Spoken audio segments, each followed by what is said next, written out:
want to explain this new property line. You see that light with the building? That's the old house right there.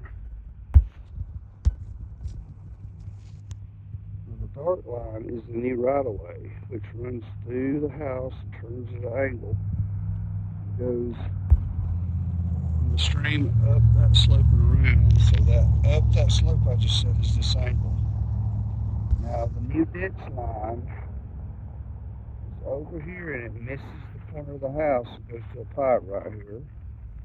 It misses that corner right there. It goes to that stake right there. So we're really not touching the house, but it's in right away. Now this driveway can be shifted either direction.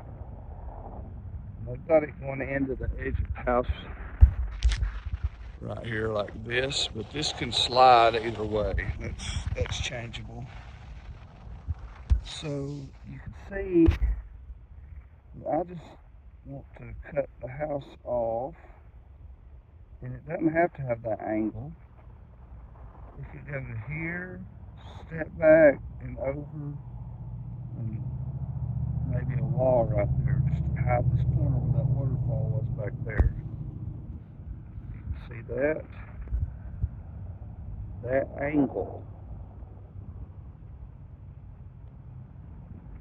That is my concern. So I'm thinking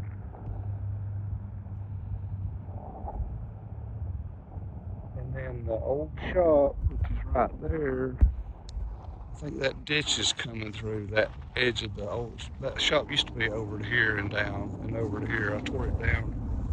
The whole thing's going to be torn down. Anyway,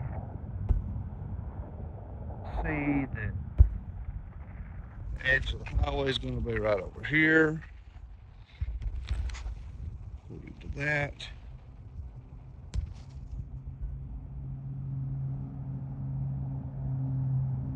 And then the ditch is going to go to that back edge of shop over the angle flat for a second, then turn right here in front of the house.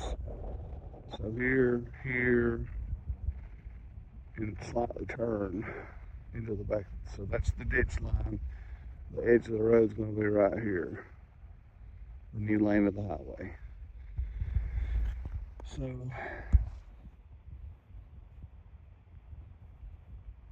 I'm trying to just save as much as the house, the old house, that I can.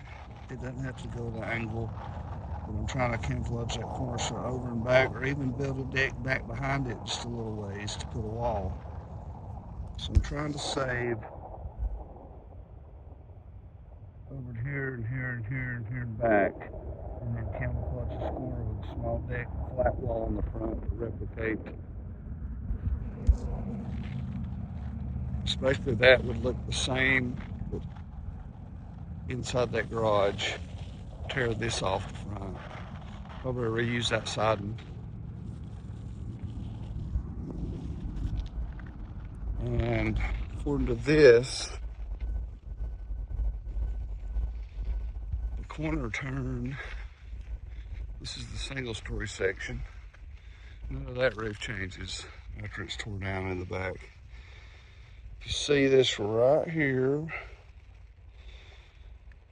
about right there. It makes that corner. So this front room would be tore off.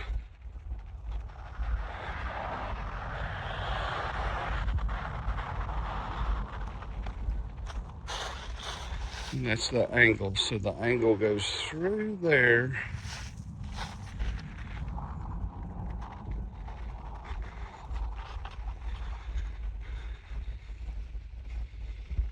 Through there, if you can see that angle.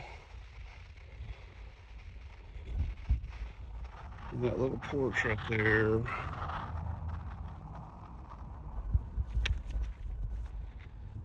Right there. Maybe right there. It's probably not exact. So I would pick this off with the excavator, pick that off with the excavator once I had a saw cut. All this would go, that front section of the garage would go, and that would go.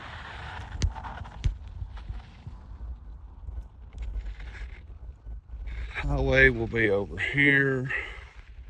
This will be ditch right here.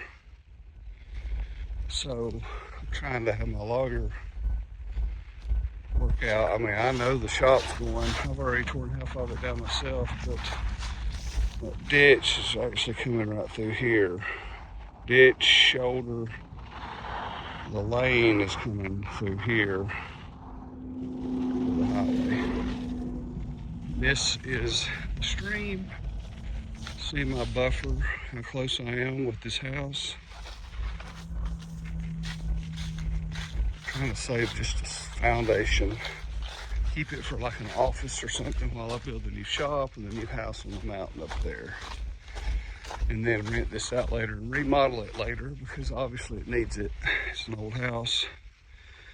So we're just saving that room. And this deck could slide back, or a new one built like this. Not even do the angle. It could just be a transition. So the only real roof change would be at that pitch right there. Cut it back and turn it back down. Do the deck and the flat wall. You can do it here like this. And I just need to avoid this power. I don't know how the laws work. Don't necessarily get under it too much. So, deck within here probably. I think that would work. Just shorten the deck. Maybe put a little step out right here. Flat wall right there. This is that angle right there. Like that. And this is the so-called stream that we made.